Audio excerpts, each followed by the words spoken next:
ci bile match Sénégal footballoon na ak équipe bi nga xamante ne moom mooy Irlande match boobu noonu jeexee woon sur le score de 1 but partout Sénégal dañ ko mëne woon dans la première mi-temps bu ñu demee ba ci deuxième mi-temps bi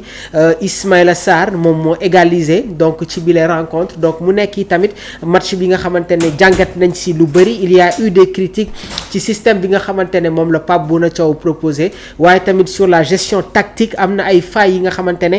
constaté nañ ko ci bile match donc dinañu ñëw largement tey sur le débrief waaye tamit 11 bi nga xamante ne moom la Pape Bouna Thiaw war a proposé tey face à cette équipe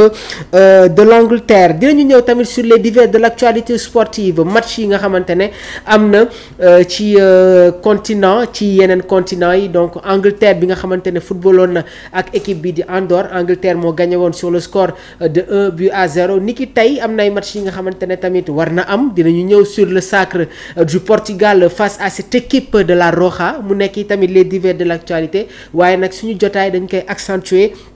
ci match bi nga xamante ne war na am ci kanam tuuti diggante Sénégal ak équipe bi di Angleterre laissez-nous vos compos jox leen ñu tamit li nga xamante ne moom mooy seen ay appréciation sur cette rencontre décisive bi nga xamante ne war nañ ko football ci kanam tuuti revanche Moussa Niakhaté jot na yëkkati ay kàddu il ne parle pas de revanche waaye nag effectivement aujourd'hui le Sénégal doit faire une très belle prestation face à cette équipe de l'Angleterre dañ koy commencer sax ak la une des journaux ñu ñëw ci xëtle yéenekaay yi ñu xool exactement ñoom lan la ñu indi ni ki tey dañ koy commencer ak journal bi nga xamante ne moom mooy Point Actu Sport en complicité avec la régie dinañ leen proposer tamit les compos probables comme ni ma leen ko évoqué sànq des deux équipes waaye dañuy ñëw si li nga xamante ne moom mooy l'actu commenté des journaux sportifs donc dañ koy commencer ak xëtle yéenekaay bi di Point Actu Sport en complicité avec la régie di jaajëfal bu baax a baax Omar Silla mi nga xamante ne moom moo nekk dans la partie technique dañ koy commencer par Point Actu Sport Pape Bouna Thiaw nekk entraîneur de l'équipe nationale du Sénégal yëkkati na ay kàddu li mu wax nag mooy on veut garder notre série d'invincibilité et pourquoi pas battre l'Angleterre moom moo ñu gagné woon sur la précédente coupe du monde sur un score de 3 buts à 0 y a pas eu photo waaye nag y a eu des faits de jeu dans cette rencontre dinañ ci ñëw alors Pape Bouna Thiaw nekk entraîneur de cette équipe comme ni ma leen ko waxee léegi nii Sénégal dafa war a conserver série d'invincibilité bi nga xamante ne am nañ ko jamono ji y a des séries de victoires am na ay match yoo xamante ne football nañ ko donc y a une série d'invincibilité dinañ leen indil ay explications beaucoup plus approfondies ci wàllu boobu Point Actu Sport place au journal Tribune Sport ñoom itamit ñi ngi ñëw sur cette rencontre cruciale entre l'Angleterre ak Sénégal l'heure de la revanche on veut garder notre série d'invincibilité clame Pape Thiaw donc en tête d'affiche ñu gis le capitaine de l'équipe nationale du Sénégal le ministre de la défense muy Kalidou Koulibaly ak Jude Bellingham ci coupe du monde bi nga xamante ne footballoon nañ ko ak Angleterre jamono jooju nekkul woon ci équipe bi di Real de Madrid mi ngi doon évoluer dans le championnat allemand plus précisément la Bundesliga donc mi ngi nekkoon ci équipe bi di BVB muy Borussia Dortmund donc Jude Bellingham jóge na Dortmund jamono ji mi ngi football ci équipe bi nga xamante ne moom mooy Real de Madrid Kalidou Koulibaly à l'époque nekkul woon dans le championnat saoudien jamono ji nag mi ngi football ci équipe bi nga xamante ne moom mooy Al Hilal donc en tête d'affiche Jude Bellingham ak Kalidou Koulibaly place au journal Record ñoom itamit ñi ngi ñëw ci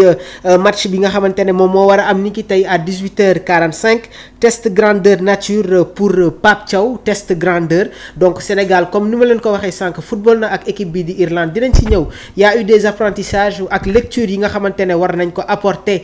ci wàll boobu noonu waaye tamit dinañu ñëw tamit ci match bi nga xamante ne dinañ ko football avec cette équipe anglaise match bi ñu footballoon contre Irlande y a eu des changements donc Pape Thiaw dafa préserver yenn cadres yi pour préparer cette rencontre cruciale face aux Three Lions toujours sur le journal Record gis ngeen Sadio Mané sur son pèlerinage à la Mecque donc je suis ému et j'ai hâte de revenir faire le Hajj Sadio Mané qui a décliné cette convocation pour ces deux rencontres pour des raisons personnelles donc tey jii ñi ngi commencer di am une approche beaucoup plus approfondie concernant cette déclinaison waaye tamit am na ay polémiques yi nga xamante ne mi ngi accentué wu à l'encontre de Sadio Mané jamono ji équipe am bi nga xamante ne moom mooy Al Nasser am na ay notification yi nga xamante ne adressé nañ ko aux joueurs. C'est clair, Sadio Mané ne fait plus partie, encore une fois, ne fait plus partie donc des espoirs wala tamit bokkul ci plan équipe bi nga xamante ne moom mooy Al Nasser. Autre transfert ñi ngi ko doon évoqué avant la finale de cette Ligue des Nations entre le Portugal ak équipe bi nga xamante ne moom mooy Espagne. Portugal moom moo gagné Espagne sur la séance fatidique des tirs au but. Cristiano Ronaldo qui remporte un autre trophée avec cette sélection portugaise. Moom itamit il y a des questions yi nga xamante ne mi ngi circuler sur son avenir. Est-ce qu'il va continuer du côté de Al Nasser? C'est des points d'interrogation, mais je pense que aujourd'hui fii ak ay fan yu néew dinañu am les derniers développements yi nga xamante ne war na jugee ci wàllu boobu. Suñu jugee ci journal Record dañuy dem ci journal bi nga xamante ne moom mooy Rewmi Quotidien Sport. Ñoom ñi ngi ñëw toujours sur cette rencontre. Un test pour les Lions, un grand test pour l'équipe nationale du Sénégal. Laissez-nous vos commentaires.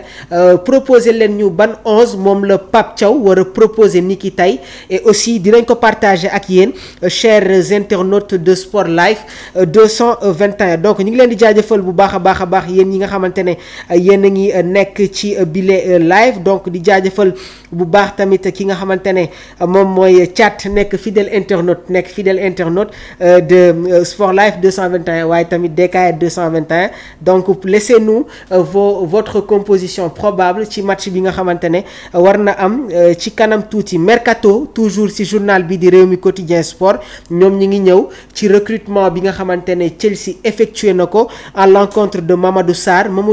nekk doom ci Pape Sarr nekkoon tamit ancien défenseur et milieu de terrain de l'équipe nationale du Sénégal. bokkoon na sur la génération 2002 avec les Lamine Diatta, Ferdinand Coly, Omar Daf, Alassane Ndour, Aliou Cissé, Kalidou Fadiga, Henri Camara, El Hadj Ousseynou Diouf. donc son fils bi nga xamante ne mi ngi doon football ci équipe bii di Strasbourg signé na fi nga xamante ne moom mooy ci Chelsea. donc il fait partie des joueurs yi nga xamante ne dinañu disputer la Coupe du monde des clubs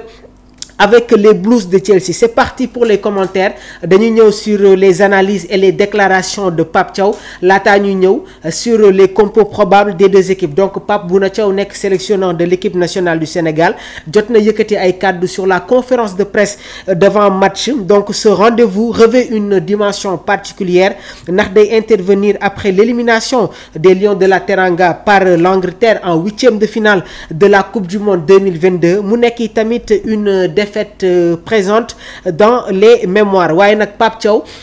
annoncé na clairement li nga xamante ne moom mooy ses ambitions. déjà dina chercher à prolonger maa ngi leen koy wax sànq la série d'invincibilité du Sénégal bi nga xamante ne il reste sur 21 matchs sans défaite, même en tenant compte du revers au tir au but bi nga xamante ne moom moo amoon sur la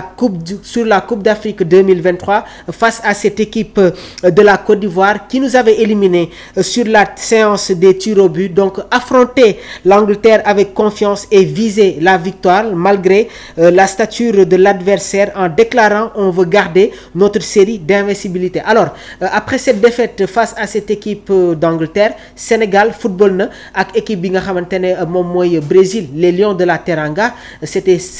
ñoom ñoo gagné woon cette équipe de la Seleção. et ci bile équipe il y avait Marquinhos, il y avait Bruno Guimaraes, il y avait Jellington, il y avait Vinicius Junior. waaye suñu gaynde yi ñoom ñoo gagné woon les rencontres. dañuy ñëw tamit sur l'état d'esprit et aussi la gestion du groupe. ki nga xamante ne moom mooy Pape Bouna Thiaw moom mi ngi insister sur la bonne ambiance au sein du groupe et la disponibilité de l'effectif hormis les absences ak les blessés. sànq wax naa la ko Sadio Mané bokkul ci bile sélection en raison des trucs yi nga xamante ne c'est un peu personnel. Pape Matar Sarr qui a été récemment champion avec cette équipe de Tottenham donc ci Europa League bi moom itamit dafa am li nga xamante ne moom mooy benn blessure. loolu moo waral sax bokkul ci match bi nga xamante ne football nañ ko ak équipe bii di Irlande. waaye tamit Pape Thiaw moom mi ngi souligner également la montée en puissance des joueurs yi nga xamante ne ñi nga ñi ngi évoluer en Premier League. Iliman Ndiaye mi ngi football ci équipe bi nga xamante ne moom mooy Everton. Iliman Ndiaye passé par cette équipe de Sheffield United avant muy dem ci Olympique de Marseille ci la jógee Olympique de Marseille ñëw fi nga xamante ne moom mooy Everton am na beneen cadre de l'équipe nationale du Sénégal muy Idrissa Gana Gueye qui a prolongé son contrat. Idrissa Gana Gueye dina continuer avec cette équipe d'Everton malgré que am na ay yeneen proposition yi nga xamante ne jóge na si yeneen club mais Gana décide de rester au sein de cette équipe d'Everton. Autre joueur tamit muy Nicolas Jackson nekk joueur bi nga xamante ne mi ngi football ci équipe bii di Chelsea. Nicolas Jackson passé par le Villarreal à l'époque